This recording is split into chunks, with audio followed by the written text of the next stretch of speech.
Good evening, welcome to స్వతంత్ర. నేను మురళి. ముందుగా హెడ్లైన్స్ చూద్దాం. ఏపీలో హింసాత్మక ఘటనలపై ఈసీ ఆగ్రహం, సీఎస్ డీజీపీలకు సమన్లు.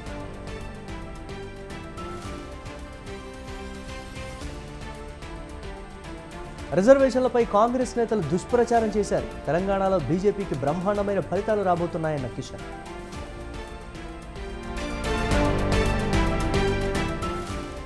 ఎన్నికల్లో ఇండియా కూటమి విజయం సాధించబోతోంది. 4 దశల్లో ముగిసిన పోలింగ్ బలంగా ఉందన్న ఖర్గే. 400 సీట్లు గెలిస్తే భారత్లో పీఓకే విలీనం ఖాయం. బీజేపీపై హిమంత బిశ్వశర్మ కీలక వ్యాఖ్యలు. నష్టాల్లో ముగిసిన స్టాక్ మార్కెట్. సెన్సెక్స్ 117, నిఫ్టీ 17 పాయింట్ల నష్టం.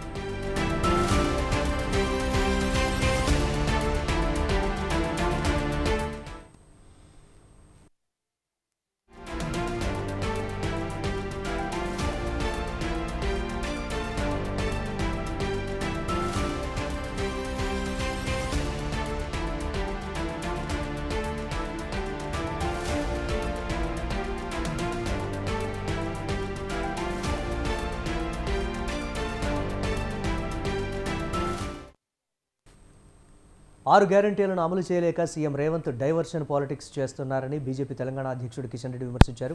గత బీఆర్ఎస్ పాలనకు కాంగ్రెస్ పాలనకు పెద్ద తేడా ఏం లేదన్నారు. ఇచ్చిన ఏ ఒక్క హామీని నెరవేర్చలేదన్న ఆయన మహాలక్ష్మి పథకం కింద ఆర్టీసీకి చెల్లించాల్సిన బకాయిలు చెల్లించట్లేదన్నారు. ఇప్పటికైనా రేవంత్ రెడ్డి అబద్ధాలు మానుకోవాలన్నారు. హామీలపై అడుగడుగునా కాంగ్రెస్ను నిలదీస్తామని, రాష్ట్ర ఆర్థిక వ్యవస్థ గడ్డుకాలంలో ఉందని ఆయన స్పష్టం చేశారు. తెలంగాణలో ఒక ఆర్థిక సంక్షోభం ఏర్పడేటువంటి ప్రమాదం ఉంది. ఇష్టారాజ్యంగా 2 పార్టీలు తెలంగాణ అభివృద్ధి గురించి ఆలోచన చేయకుండా, తెలంగాణ ప్రజల భవిష్యత్తు గురించి ఆలోచన చేయకుండా ఓటు బ్యాంక్ రాజకీయాలతో ప్రజలను మభ్యపెట్టేటువంటి ప్రయత్నమే చేశారు తప్ప ఇచ్చిన హామీలు అమలు చేయలేనటువంటి పరిస్థితుల్లో 2 పార్టీలు ఉన్నాయి. గతంలో బీఆర్ఎస్ పార్టీ అదే విధంగా వివరించింది. 100 రోజుల్లో సోనియా గాంధీ స్వయంగా సంతకం పెట్టి ప్రతి ఇంటికి ఉత్తరాలు పంపించింది. కానీ ఒక్క బస్సు సౌకర్యం తప్ప ఏ ఒక్కటి కూడా తెలంగాణలో ఈరోజు అమలు చేయలేదు. ఆ రకంగా అనేక రకాల 420 హామీలు రేవంత్ రెడ్డి ఇచ్చాడు. కాబట్టి రేవంత్ రెడ్డి అబద్ధాలు ఆడడంలో, బురదలే విషయంలో ఇకనైనా మానుకొని ఇచ్చినటువంటి హామీల మీద దృష్టి పెడితే తెలంగాణ రాష్ట్రానికి, ప్రజలకు మేలు జరుగుతుంది. ఎన్నికలకు ముందు పూనకం పట్టినట్టు రేవంత్ రెడ్డి బీజేపీని విమర్శించడం, మోడీ గారిని వ్యక్తిగతంగా విమర్శించడం, మరి ఆయన ఆ రకంగా ఆరోపణలు చేశాడు. దానికి ఖచ్చితంగా ప్రజలు జూన్ 4 నాడు తెలుస్తుంది. దాని ఫలితం ఏ రకంగా ఉండబోతుందో. తప్పకుండా రానున్న రోజుల్లో తెలంగాణలో ఒక ఆర్థిక సంక్షోభం ఏర్పడేటువంటి ప్రమాదం ఉంది. సింగిల్ స్క్రీన్ థియేటర్ల బంద్పై నిర్మాత నటికుమార్ మాట్లాడుతున్నారు. లైవ్ చూద్దాం. థియేటర్ మళ్ళా రావడానికి మనం ఎంత కష్టపడాలి. ఆడియన్స్ 10 మందో 20 మందో 50 మందో కష్టపడుతున్నాం. అలాగా థియేటర్ కూడా రన్ చేసి మనం దయచేసి అందరం కలిపి సినిమా థియేటర్లు మోద్దాం అని డిసైడ్ అయ్యేటప్పుడు మనం మీటింగ్ పెడదాం. మీటింగ్ పెట్టి మొత్తం ఇండియా మొత్తం టోటల్ జూన్ 26 దాకా మూసేద్దాం. మళ్ళా కలికితో ఓపెన్ చేద్దాం. మళ్ళా కలికి అయిపోయినట్టు మూసేద్దాం. మళ్ళా ఓజీకి ఓపెన్ చేద్దాం. మళ్ళా పుష్పకు ఓపెన్ చేద్దాం. దేవరాకు ఓపెన్ చేద్దాం. డైరెక్ట్ పండగకు ఓపెన్ చేద్దాం. అది డిసిజన్ తీసుకుందాం. అంతే తప్ప మేము చిన్న సినిమాలు చెయ్యము, లేకపోతే మేము ఈ సినిమాలు తప్ప ఆడుతామని చెప్పండి, తప్పలేదు. కానీ మీరు 10 రోజులు థియేటర్లు లేవు, షోలు పడుతున్నాయి. ఎప్పుడైనా నేనే రిలీజ్ చేసా ప్రతినిధి 2. 400 థియేటర్లు చేస్తే 400 థియేటర్లు షోలే పడట్లేదు. ఇది థియేటర్ సినిమా తప్ప కాదు. సినిమా చాలా బాగుంది. కానీ ప్రేక్షకుడు ఎలక్షన్ అవార్డులో పడిపోయాడు, ఎలక్షన్ ప్రచారాల్లో ఉన్నాడు కనుక ప్రేక్షకుడు థియేటర్ జనాలు రావట్లేదు. అది మన ఆగవక్కటి అడక్క అదే పరిస్థితి ఉంది, కృష్ణమ్మ అదే పరిస్థితి ఉంది, అన్ని సినిమాలు అయ్యే పరిస్థితి ఉన్నాయి. నేను ఎగ్జిబిటర్ నేను మామూలుగా నేను బాగుందని చెప్పట్లా. కానీ ఈ నిర్ణయం 4 నెలలు ముందు తీసుకొని ఉంటే బాగుంది కదా. ఇప్పుడు మీరు ఎవరికి పర్మిషన్ అడగకుండా ఆల్ ఆఫ్ ది సడన్ మళ్ళీ థియేటర్ పబ్లిసిటీ కొట్టుకుంటే మీ సినిమా ఆపుతానంటానికి ఆంతర్యం ఏంటి? ఇది 100% రూల్స్ అండ్ రెగ్యులేషన్స్ కి వ్యతిరేకం. కాబట్టి మీరు థియేటర్స్ అన్ని ఓపెన్ అవ్వాలి. మళ్ళా మీరు 10 రోజులని ఆంతర్యం ఏంటి? 25వ తారీఖు నాడు దిల్ రాజు గారి సినిమా ఉంది కాబట్టి, ఆ సిరీస్ గారి అబ్బాయి సినిమా ఉంది కాబట్టి, అప్పుడు కానీ ఓపెన్ చేయకపోతే శాశ్వతంగా మీ థియేటర్ మూతపడిపోతే నా భయం కూడా మీకుంది. భయంతోనే మీరు బతుకుతున్న భయం కూడా మీకుంది. మీరు జూన్ 26 దాకా ఎందుకు? మీరు మనకి 25 తర్వాత ఏమొచ్చేస్తే సునామీలు, మనకి ఏమొస్తే కలెక్షన్ చెప్పండి. 25 ఒక సినిమా ఉంది, 31 లేదు మళ్ళీ మూసేస్తామా? జూన్ 7 లేదు మళ్ళీ మూసేస్తామా? 14 లేదు మూసేస్తామా? జూన్ 27 తప్ప సినిమాలు లేవు కనుక మనం మూస్తే 26 దాకా ముయ్యండి, అందరూ మూసేద్దాం. కానీ ఒకరు ఓపెన్ చేసి ఒకరు మూస్తే ఆ కంటెంట్ ఆ నిర్మాత ఎలా నష్టం? ఆయన చిన్న నిర్మాత అయినా పెద్ద నిర్మాత అయినా డబ్బు పెట్టుకుని తీస్తున్నాడు కదా సినిమా. ఆ నిర్మాతను నష్టపెట్టడం కరెక్టా? కష్టమో నష్టమో మనం ఒక ఎగ్జిబ్యూటర్గా మనం బాధపడ్డాం, 4 నెలల నుంచి కష్టాలు పడుతున్నాం, రెంట్లు కడుతున్నాం, మన సినిమా షోలు పడట్లేదు. వాస్తవమే, మీరు అందరితో పాటు ఉండాలి తప్ప మేము సపరేట్ యూనియన్, మేము సపరేట్ అసోసియేషన్, మేము సపరేట్ ఒక రాష్ట్రం అని ఉండకూడదు. రాష్ట్రాలు వేరవ్వచ్చు కానీ సినిమా ఫీల్డ్కి రాష్ట్రాలు వేరు కాలేదు. తెలుగు ఫిల్మ్ ఇండస్ట్రీగానే ఉంది. తెలుగు ఫిల్మ్ ఇండస్ట్రీ మొత్తం 2 రాష్ట్రాల మీద ఆధారపడి ఉంది. కర్ణాటక మీద ఆధారపడి ఉంది, ఎంటైర్ ఇండియా మీద ఆధారపడి ఉంది. పాన్ ఇండియా అని ఇప్పుడు కొత్తగా వచ్చేసింది. కాబట్టి దయచేసి మీరు తెలంగాణలో ఏదైతే అనుకుంటున్నారో అసోసియేషన్ ముందు ఇమ్మీడియట్లీ వెనక్కి తీసుకోవాలి. ఒక ప్రొడ్యూసర్ కౌన్సిల్ జాయింట్ సెక్రటరీగా నేను ఇమ్మీడియట్లీ ఎమర్జెన్సీ మీటింగ్ ఏర్పాటు చేయాలి. అలాగే ఛాంబర్లో ఏర్పాటు చేయాలి, జాయింట్ కమిటీ మీటింగ్ ఏర్పాటు చేయాలి, కోఆర్డినేషన్ కమిటీ మీటింగ్ ఏర్పాటు చేయాలి. అందరం జాయింట్ గా కూర్చుందాం. మీ బాధని మాకు అర్థమైంది, మీ కష్టాన్ని మాకు అర్థమైంది. అలాగే మా నిర్మాత బాధని, మా నిర్మాత కష్టాన్ని అర్థం చేసుకుందాం. అలాగే సగటు ఎగ్జిబ్యూటర్ కూడా ఆంధ్ర సీడెడ్ ఎగ్జిబ్యూటర్ కూడా వాళ్ళు ఉన్నారు, వాళ్ళని కూడా మీరు అర్థం చేసుకోండి. మల్టీప్లెక్స్ కూడా మన మనుషులే, మన వాళ్ళు ఉన్నారు. 5 టికెట్ల ఆక్యుపెన్సీ లో ఉన్నారు, సినిమా షో వేస్తున్నారు.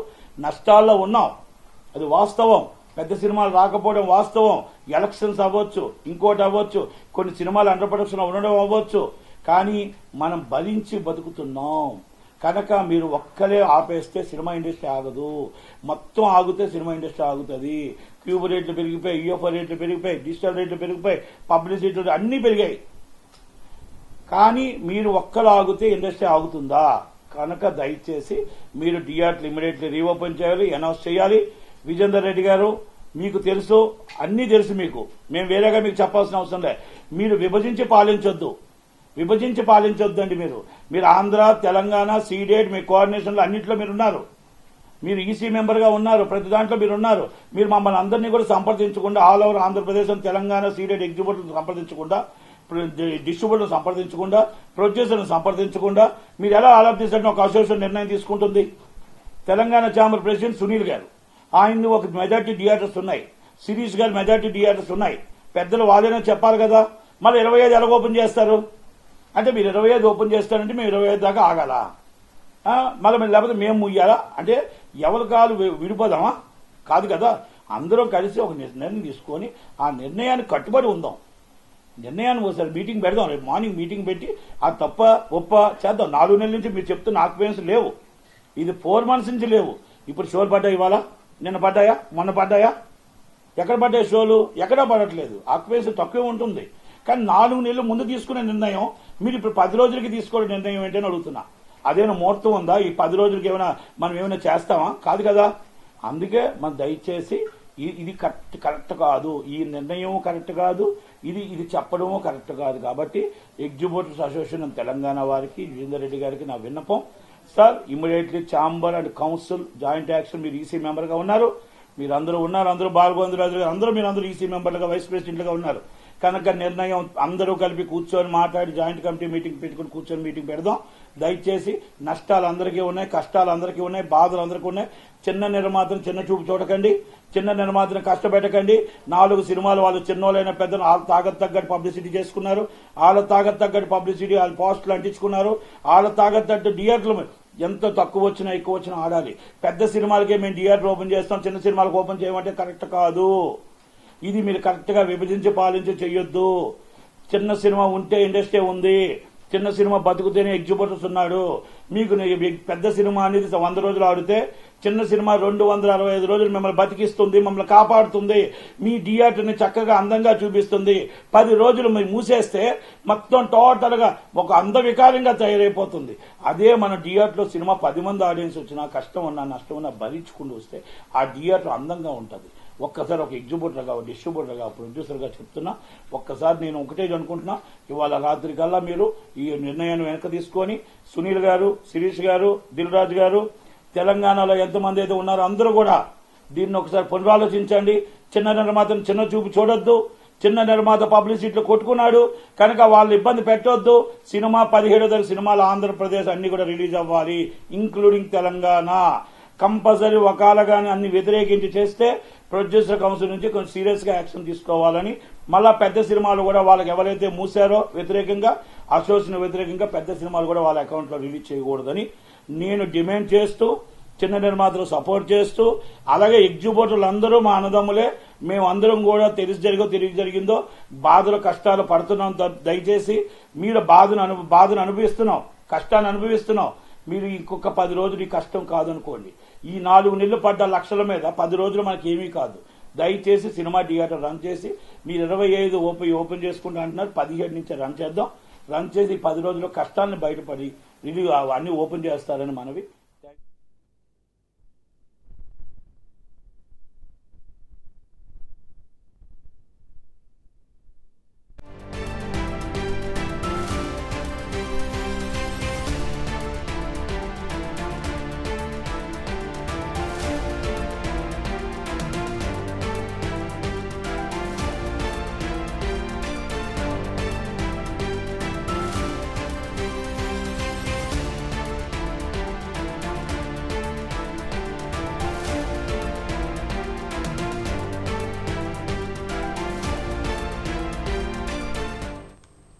పల్నాడు జిల్లాలో 144 సెక్షన్ అమలవుతోంది. ఏపీ అసెంబ్లీ ఎన్నికల పోలింగ్ ముగిసిన మర్నాడు కూడా పల్నాడు జిల్లాలో హింసాత్మక ఘటనలు చోటు చేసుకోవడంతో పరిస్థితిని చక్కదిద్దేందుకు ఎన్నికల సంఘం రంగంలోకి దిగింది. పల్నాడు జిల్లాలో 144 సెక్షన్ అమలు చేస్తున్నారు. నర్సారావుపేట లోక్సభ స్థానంతో పాటు నర్సారావుపేట, వినుకొండ, సత్తెనపల్లి, పెదకూరపాడు, గురజాల, మాచర్ల అసెంబ్లీ నియోజకవర్గాల్లో నిన్న సాయంత్రం 6 గంటల నుంచి తదుపరి ఆదేశాలు జారీ చేసే వరకు 144 సెక్షన్ అమల్లో ఉంటుంది. 3కి మించి ఎక్కువ మంది గుమికూడొద్దని, సభలు సమావేశాలు నిర్వహించకూడదని, అనుమానాస్పదంగా సంచరించకూడదని పోలీసు అధికారులు హెచ్చరించారు.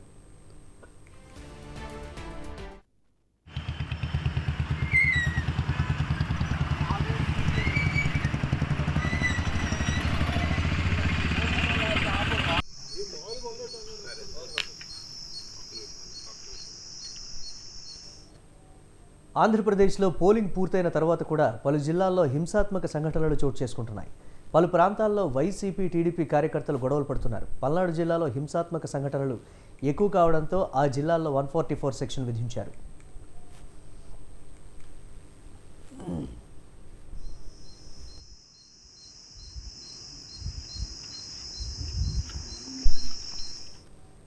ఏపీ అసెంబ్లీ పోలింగ్ సందర్భంగా పల్నాడు జిల్లాలో చెలరేగిన హింసాత్మక ఘటనలు రెండో రోజైన మంగళవారం కూడా కొనసాగాయి. దీంతో 144 సెక్షన్ విధింపునకు ఈసీ నిర్ణయం తీసుకుంది. నర్సారావుపేట లోక్సభ స్థానంతో పాటు నర్సారావుపేట, వినుకొండ, సత్తెనపల్లి, పెదకూరపాడు, గురజాల, మాచర్ల అసెంబ్లీ నియోజకవర్గాల పరిధిలో ఈ సెక్షన్ అమల్లో ఉంటుంది.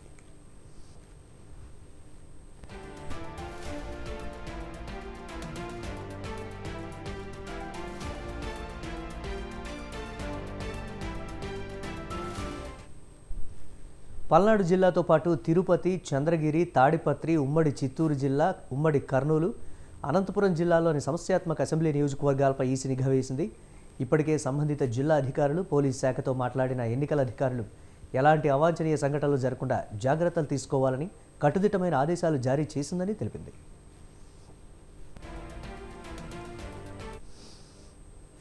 పల్నాడు జిల్లాలో ప్రస్తుత పరిస్థితికి సంబంధించి మరిన్ని అప్డేట్స్ మా కరెస్పాండెంట్ వీరస్వామి అందిస్తారు. వీరస్వామి, ప్రధానంగా చూసుకున్నట్టయితే పల్నాడు జిల్లాలో హైటెన్షన్ వాతావరణం నెలకొంది. గత 2 రోజుల నుంచి కూడా పోలీసులు మాత్రం అప్రమత్తమయ్యారు. 144 సెక్షన్ కూడా విధించిన పరిస్థితి నెలకొంది. హింసాత్మక ఘటనలు చెలరేగాయి. పోలింగ్ ప్రక్రియని సమస్యాత్మక ప్రాంతాలను కూడా దృష్టి సారించి సజావుగా నిర్వహించేందుకు మాత్రం పోలీసు యంత్రాంగం మాత్రం అప్రమత్తమైంది. దానికి సంబంధించి కూడా ఏర్పాట్లు చేసిన పరిస్థితి ఉంది. కానీ మాత్రం ఏదైతే ఉందో కొన్ని సందర్భాల్లో వైసీపీ ఎక్కడైతే పోలింగ్ బూతుల్లో కూడా అధికారం చేజిక్కించుకుంటుంది, కొన్ని సందర్భాల్లో కూడా టీడీపీ అధికారం చేజిక్కించుకుందని ఒకరు రాళ్ల దాడులతోటి, కర్రలతో దాడి చేసుకున్న ఘటనలు వెలువడాయి. దీనికి సంబంధించి కూడా 632 మందిని ఇప్పటికే పోలీసులు గుర్తించి వారిని అరెస్ట్ చేసేట్టుగా అడుగులు వేస్తున్నారని చెప్పుకోవాల్సిన పరిస్థితి నెలకొంది. దీంతో పాటు చూస్తున్నట్టు మాత్రం కొంతమంది పోలీసులు దానికి సంబంధించిన వైసీపీ నేతలు ఉన్నారు కాబట్టి ఆ వైసీపీ నేతలకు కూడా సమాచారం ఇస్తున్నారు. కింది స్థాయి సిబ్బంది కూడా వాళ్ళని కూడా గుర్తించే పనిలో పడ్డారు. వీడియోల రూపంలో ఎవరైతే గొడవలకు సంబంధించిన కారణమయ్యారో వారందరినీ వెలికి తీసే పనిలో పడ్డారని చెప్పుకోవాలి. చెప్పుకోవాల్సిన పరిస్థితి నెలకొంది. సో ఏదైతే ఉందో 144 సెక్షన్ విధించేసి దీనికి సంబంధించి కూడా షాపులు కూడా 2 రోజుల పాటు మూసివేయాలని ఆదేశాలు కూడా జారీ చేయడం జరిగింది. దీంతో పాటుగా చూసుకున్నట్లయితే మాత్రం కొంతమంది కూడా ఎవరు నలుగురు ఒకే చోట గుమిగూడొద్దు అని చెప్పేసి ఆదేశాలు హెచ్చరికలు కూడా జారీ చేశారు. కేవలం చూసుకున్నట్టు మాత్రం ఒక అట్టడికి పోతుంది పల్నాడు జిల్లా. చూసుకున్నట్టే రాష్ట్రంలో కూడా చూసుకున్నట్టే ఒకవైపు హింసాత్మక ఘటనలు చెలరేగినా కానీ పల్నాడు జిల్లాలో మాత్రం ఏదైతే ఉందో ఇక్కడికే పోలీసు బలగాలకు అదనపు బలగాలు కూడా మోహరించాయని చెప్పుకోవాల్సిన పరిస్థితి ఉంది. కానీ మాత్రం ఏదైతే ఉందో పోలీసుల దగ్గర నుంచి కూడా ఇదంతా చూసుకుంటే మాత్రం చాలా మంది కూడా చూసుకుంటే ఒకరిపై ఒకరు దాడులు కవ్వింపు చర్యలకు పాల్పడ్డారని చెప్పి తెలుస్తోంది. దీనికి సంబంధించి కూడా గట్టి నిఘా కూడా ఏర్పాటు చేసిన పరిస్థితి నెలకొంది. ఒకవైపు నుంచి వెబ్ కెమెరాలో కూడా ఏదైతే ఉందో దానికి సంబంధించి కూడా అయితే ఎవరైతే ఉన్నారో సీసీ కెమెరాలో ఎవరైతే పడ్డారో వాళ్ళందరినీ కూడా పోలీసులు వెతికే పనిలో పడ్డారు. దీనికి సంబంధించి కూడా వివరాలు కూడా సేకరించిన పరిస్థితి నెలకొంది. దీనికి సంబంధించి ఎన్నికల కమిషన్ దీని మీద కూడా సీరియస్ గా ఉందని చెప్పుకోవాల్సిన పరిస్థితి ఉంది. వైసీపీ నాయకులు కొద్దిసేపటి క్రితమే డీజీపీని కలిసి ఫిర్యాదు కూడా ఇవ్వడం జరిగింది. తమకు అన్యాయం జరిగింది, తమ పోలింగ్ బూతుల్లో ఉండగానే గొడవలు సృష్టించారు. కానీ టీడీపీ నాయకులు మాత్రం యథేచ్ఛగా తిరిగారు. కొంతమంది పోలీసు యంత్రాంగం మాత్రం టీడీపీకి ఒత్తాసు పలికిందని చెప్పి ఫిర్యాదు చేసిన నేపథ్యంలో ఎలక్షన్ కమిషన్ కూడా ఒకవైపు నుంచి కూడా దృష్టి సారించాలని చెప్పేసి ఎలక్షన్ కమిషన్ కూడా కోరే అవకాశాలు కూడా కనిపిస్తున్నాయి. వీటన్నింటినీ దృష్టిలో పెట్టేసుకొని హింసాత్మక ఘటనలు ఎక్కువగా పాల్పడ్డారని చెప్పి తెలుస్తుంది. గత అంశాలను దృష్టిలో పెట్టేసుకొని గతంలో కూడా మాచర్లలోను గురజాలలోను కూడా వివాదాస్పదమైన సమస్యాత్మక ప్రాంతాలను కూడా గుర్తించేసి కూడా కొన్ని సందర్భాల్లో కూడా ఎంపీ శ్రీకృష్ణదేవరాయలు కారు అద్దాలను కూడా క్యాన్వాయిలను కూడా పగలగొట్టిన సందర్భాలు కూడా నెలకొన్నాయి. ముందస్తు ఘటనలో కూడా గుర్తించేసి వాటిని తక్షణ చర్య తీసుకోవాల్సిన పోలీసు యంత్రాంగం మాత్రం విఫలమైందని చెప్పేసి ఒకవైపు నుంచి కూడా వైసీపీ నేతలు వెల్లడిస్తుంటే మరోవైపు టీడీపీ నేతలు కూడా ఇదే విషయాన్ని కూడా ప్రస్తావిస్తున్నారు. కొంతమంది పోలీసులు మాత్రం వైసీపీకి వత్తాసు పలికిందని టీడీపీ వెల్లడిస్తుంది. దీని ఓవరాల్ గా చూసుకున్నట్టు మాత్రం దీనికి సంబంధించి కూడా పోలీసులు మాత్రం దర్యాప్తు కొనసాగిస్తున్నారని చెప్పుకోవాల్సిన పరిస్థితి నెలకొంది. వీటన్నిటికి మూల కారణం ఏంటి? ఎవరు కింది స్థాయి అధికారులు వైసీపీ నేతలకు ఎవరు వత్తాసు పలికారు, ఎవరు టీడీపీ నేతలకు వత్తాసు పలికారు, వాళ్ళు మెచ్చుకో పనిలో పడ్డారు. అదే విధంగా చూసుకున్నట్టు ఈ గొడవలు సృష్టించారు. గొడవల్లో పాల్గొన్న వారిని కూడా గుర్తించేసి వీళ్ళందరూ కూడా అరెస్ట్ చేసే దిశలో మాత్రం అడుగులు ముందుకు వేస్తుంది పోలీసు యంత్రాంగం. దీని మీద కూడా సీరియస్ యాక్షన్ తీసుకుంది. ఐజీ త్రిపాఠి ఇప్పటికే పల్నాడు జిల్లాలో కూడా అక్కడే దీనికి సంబంధించి కూడా ఏదైతే ఉందో కసరత్తు చేస్తున్నారు. అబ్జర్వర్ గా నియమించిన పోలీసు ఉన్నతాధికారిని కూడా దీపక్ మిశ్రా కూడా అక్కడే ఉండడం పరిస్థితి నెలకొంది. వీటన్నింటినీ దృష్టిలో పెట్టేసుకొని ఏదైతే ఉందో కట్టుదిట్టమైన ఏర్పాట్లు చేస్తున్నారు. గత 2 రోజుల్లో మరో ఇప్పటికీ హింసాత్మక ఘటనలు జరిగాయి కాబట్టి వాటికి చెక్ పెట్టే దిశగా మాత్రం మరో 2 రోజుల్లో మాత్రం పల్నాడు జిల్లాని శాంతి భద్రతల నిలయంగా మారే అవకాశాలు కూడా కనిపిస్తున్నాయని చెప్పి పోలీసు యంత్రాంగం ఒకవైపు నుంచి వెల్లడిస్తుంది. Murali, right, thanks for updates Veeraswamy.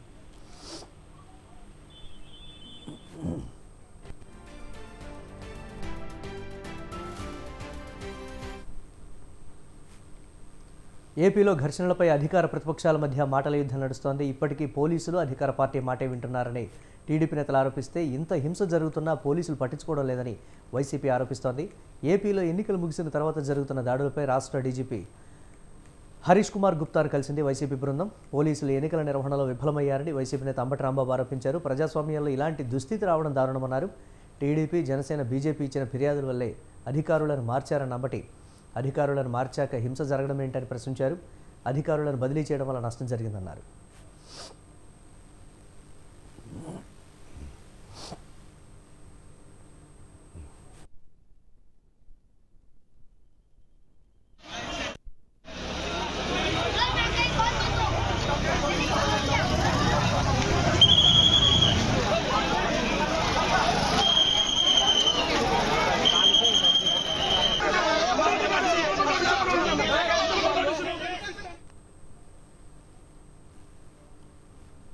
చెప్పలేదు అన్నారు. భయభ్రాంతులకు అయినటువంటి పోలింగ్ ఆఫీసరు రాస్తాడా లేదా పొయ్యుడు ఉండొచ్చు కదా. అందువల్ల నేను ఒక మాట చెప్పాను. ఏం చెప్పానంటే, మీరు వెబ్ కెమెరాలు పెట్టారు కదా, please see the web cameras, open the web cameras open చేసి దానిలో నేను చెప్పింది ఉంటే చెప్పండి. ఒకడే 4-5 గుర్తేసుకుంటున్నాడు అనుకోండి, అది వెబ్ కెమెరాలు కనిపిస్తుంది కదా. వెబ్ కెమెరాలు ఎందుకు పెట్టారు? షోకి పెట్టారా? వాటిని ఓపెన్ చేయాలి కదా. మేము ఆరోపణ చేస్తే ఓపెన్ చేస్తే మేము చెప్పింది దానిలో ఉంటే then you have to take action. That is the logic. ఆ లాజిక్ను కూడా ఎలక్షన్ కమిషన్ కాదంటే ప్రజాస్వామ్యానికి ప్రమాదం ఏర్పడినట్టుగా మేము భావించవలసి ఉంటుందని ఈ సందర్భంగా తెలియపరుస్తుంది. ఎక్కడ ఏజెంట్లు చెప్పలేదు. టీడీపీ ఉద్దేశపూర్వకంగా దాడులకు దిగిందని మాజీ మంత్రి పేర్ని నాని అన్నారు. పోలీసులు పూర్తిగా ఎన్నికల విధుల్లో విఫలమయ్యారని ఆరోపించారు. పోలీసులు చేస్తున్న తప్పుడు చర్యలపై వైసీపీ నేతలు తిరుగుబాటు చేశారని అన్నారు. పల్నాడు జిల్లాలో టీడీపీ విధ్వంసం చేసిందని అయినా జిల్లా ఎస్పీ స్పందించలేదని ఆరోపించారు. రిటైర్డ్ అయిన దీపక్ మిశ్రా అనే అధికారిని తీసుకొచ్చి పోలీస్ అబ్జర్వర్గా వేశారని అన్నారు. పోలీసులు ప్రేక్షక పాత్ర పోషించారని అన్నారు.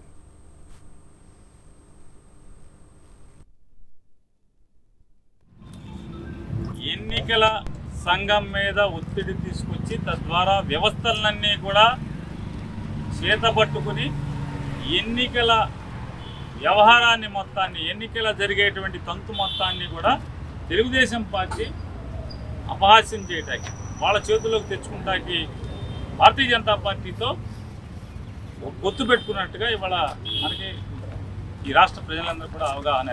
వాళ్ళ రాష్ట్రంలో ఏ మూల చూసినా కూడా తెలుగుదేశం పార్టీ దుడుకు చర్యలు, దుందుడుకు చర్యలు, దౌర్జన్య కాండలు చేస్తున్నంతసేపు పోలీసు వ్యవస్థ కళ్ళప్పుకించి చూస్తూ వారి జోలికి వెళ్లకుండా, కట్టడి చేయకుండా ఉద్దేశపూర్వకంగా తెలుగుదేశం పార్టీ వారితో లోబడిపోయి లొంగిపోయి ఎక్కడన్నా వైసీపీ వాళ్ళు తెలుగుదేశం చేసినటువంటి దాడులకి తిరుగుదాడి చేస్తుంటే, లేకపోతే ఆత్మరక్షణ కోసం. ఏపీ ఎన్నికల అనంతరం కూడా హింసాత్మక ఘటనలు చోటు చేసుకుంటూ ఉండడంపై కేంద్ర ఎన్నికల సంఘం సీరియస్ అయింది. వ్యక్తిగతంగా వివరణ ఇవ్వాలంటూ ఆంధ్రప్రదేశ్ ప్రధాన కార్యదర్శి డీజీపీలకు ఎన్నికల కమిషన్ సమన్లు జారీ చేసింది. ఏపీలో కొనసాగుతున్న హింసపై వ్యక్తిగతంగా వివరణ నోటీసుల్లో పేర్కొంది. గురువారం మధ్యాహ్నం 3:30 హాజరవ్వాలని కోరింది. ఏపీలో ఎన్నికల తర్వాత జరుగుతున్న హింసను అరికట్టడంలో డీజీపీ, సీఎస్ విఫలమైనట్లు ఎన్నికల కమిషన్ అభిప్రాయపడింది.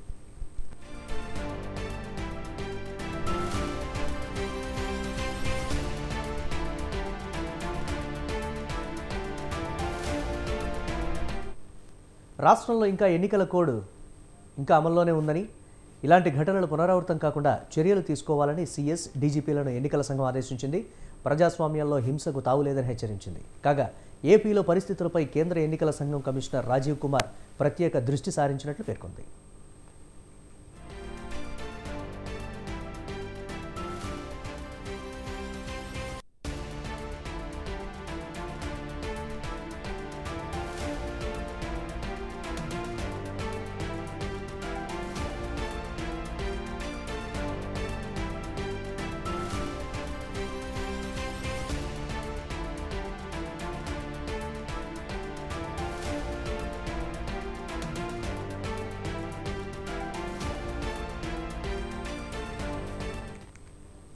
ఏపీ ఎన్నికల అనంతరం కూడా హింసాత్మక ఘటనలు చోటు చేసుకుంటూ ఉండడంపై కేంద్ర ఎన్నికల సంఘం సీరియస్ అయింది. వ్యక్తిగతంగా వివరణ ఇవ్వాలంటూ ఆంధ్రప్రదేశ్ ప్రధాన కార్యదర్శి, డీజీపీలకు ఎన్నికల కమిషన్ సమన్లు జారీ చేసింది. ఏపీలో కొనసాగుతున్న హింసపై వ్యక్తిగతంగా వివరణ ఇవ్వాలని నోటీసులు పేర్కొంది. గురువారం మధ్యాహ్నం 3:30 హాజరవ్వాలని కోరింది. ఏపీలో ఎన్నికల తర్వాత జరుగుతున్న హింసను అరికట్టడంలో డీజీపీ, సీఎస్లు విఫలమైనట్లు ఎన్నికల కమిషన్ అభిప్రాయపడింది. రాష్ట్రంలో ఇంకా ఎన్నికల కోడ్ అమల్లోనే ఉందని, ఇలాంటి ఘటనలు పునరావృతం కాకుండా చర్యలు తీసుకోవాలని సీఎస్, డీజీపీలను ఎన్నికల సంఘం ఆదేశించింది. ప్రజాస్వామ్యంలో హింసకు తావులేదని హెచ్చరించింది. కాగా ఏపీలో పరిస్థితులపై కేంద్ర ఎన్నికల సంఘం కమిషనర్ రాజీవ్ కుమార్ ప్రత్యేక దృష్టి సారించినట్లు పేర్కొంది.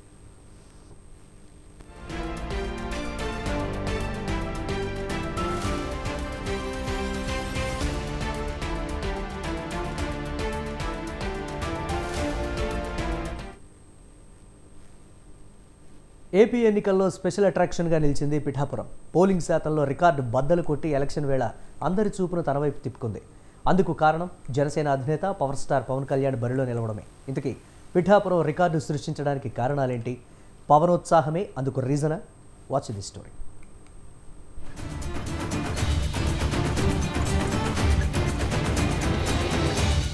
ఏపీలో ఎన్నికలు హోరాహోరీగా సాగాయి.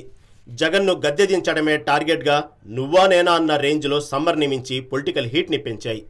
అధికార పార్టీని ఎలాగైనా మట్టి కరిపించాలన్న కసిలో ప్రతిపక్ష పార్టీలైన టీడీపీ, జనసేన, బీజేపీలు ఒక్కటిగా రణరంగంలోకి దిగాయి. ప్రభుత్వ ఓటును చీలనివ్వనని కంకణం కట్టుకున్న సేనాని అదే దిశగా వ్యూహాలకు పదును పెట్టి ముందుకు సాగారు. ముందుగానే బీజేపీతో పొత్తు పెట్టుకున్న పవన్ కళ్యాణ్ ఎన్డీఏ కూటమి నుంచి బయటకు వచ్చిన తెలుగుదేశం పార్టీని మళ్లీ అదే కూటమిలో చేర్చేందుకు పెద్దన్న పాత్ర పోషించారు. దీంతో ఎడముఖం పెడముఖంగా ఉన్న బీజేపీ, టీడీపీలు కలిసిపోయాయి. మళ్లీ మిత్రబంధాన్ని కొనసాగించాయి. ఇలా జగన్ను మట్టి కరిపించేందుకు అంతా ఒక్కటిగా ఎన్నికల బరిలోకి దిగాయి. ఇలా పవన్ కళ్యాణ్ ఏపీ ఎన్నికల్లో కీలక పాత్ర పోషిస్తే మరోవైపు తన గెలుపుపై కూడా అదే ఎత్తుగడతో ముందుకు సాగారు. గత ఎన్నికల్లో గాజువాక, భీమవరం నుంచి పోటీ చేసి ఒక పార్టీ అధినేతగా చిత్తుగా ఓడిపోయారు. దీంతో ఎలాగైనా ఈసారి పరువు నిలబెట్టుకోవాల్సిన పరిస్థితిలో కాపులు ఎక్కువగా ఉన్న పిఠాపురం నుంచి ఎన్నికల బరిలో నిలిచారు. వైసీపీ అభ్యర్థి వంగ గీత ఓటమే టార్గెట్గా తన గెలుపే లక్ష్యంగా పావులు కదిపారు. ఈ కారణంగానే పిఠాపురంలో ఓటింగ్ శాతం దుమ్ములేపిందని టాక్ వినిపిస్తోంది. గతంలో ఎన్నడూ లేనంతగా జనం ఓటు కోసం పోటెత్తారని, అందుకే రికార్డు స్థాయిలో ఈసారి 86.63% పోలింగ్ నమోదైందని చెబుతున్నారు రాజకీయ వర్గాలు. పవనోత్సాహమే ఇందుకు కారణమై ఉండవచ్చని భావిస్తున్నారు. ఈ సందర్భంగా మనం ఓసారి గత ఎన్నికల్లో పోలింగ్ సరళి చూసుకుంటే 2014లో 79.44%, 2019లో 80.92% అని లెక్కలు చెబుతున్నాయి. దీన్ని బట్టి చూస్తే ఈసారి ఓటింగ్ పోటెత్తిందని అర్థమవుతోంది. ఇక పిఠాపురం బరిలో నిలిచిన పవన్ కళ్యాణ్ మొదటి రోజు నుంచే గ్రౌండ్ వర్క్ షురూ అయింది. జనసేన పార్టీకి చెందిన కార్యకర్తలు, నేతలు ప్రచారాన్ని ముమ్మరం చేశారు. ఓటేసేందుకు యువత, ఉద్యోగులు, వృద్ధులు భారీగా క్యూ కట్టారు. ఉపాధి, ఉద్యోగం, చదువు కోసం పొరుగు రాష్ట్రాలు, విదేశాలకు వెళ్లిన యూత్ అంతా పిఠాపురానికి తరలి వచ్చింది. వారికి ప్రయాణ ఖర్చులు తడిసి మోపెడైనా, టికెట్లు దొరకకపోయినా స్వస్థలాలకు చేరుకున్నారు. గత ఎన్నికల్లో వచ్చి ఓటేయడానికి మొగ్గు చూపని వారు సైతం ఈసారి హాజరయ్యారు. మరోవైపు మెగా ఫ్యామిలీ, సినీ, బుల్లితెర నటులు నిత్యం క్షేత్రస్థాయిలో ఉంటూ ముమ్మరంగా ప్రచారం చేశారు. ఈ క్రమంలో రికార్డు స్థాయిలో పోలింగ్ శాతం పెరిగింది. దీంతో పవన్ కళ్యాణ్ గెలుపు ఖాయమన్న ధీమాలో ఉన్నారు జన సైనికులు, పవన్ ఫ్యాన్స్. మరి వారంతా ఊహిస్తున్నట్టు జనసేనాని విజయకేతనం ఎగరవేస్తారా?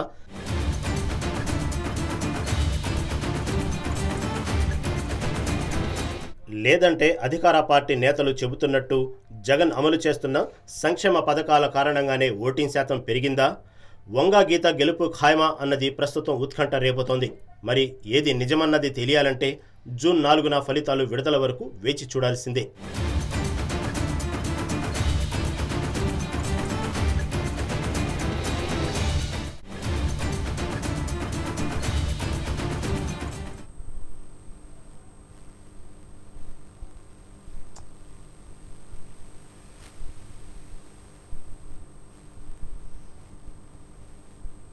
ఇవి ఇప్పటివరకు అప్డేట్స్. కీప్ వాచింగ్ స్వతంత్ర.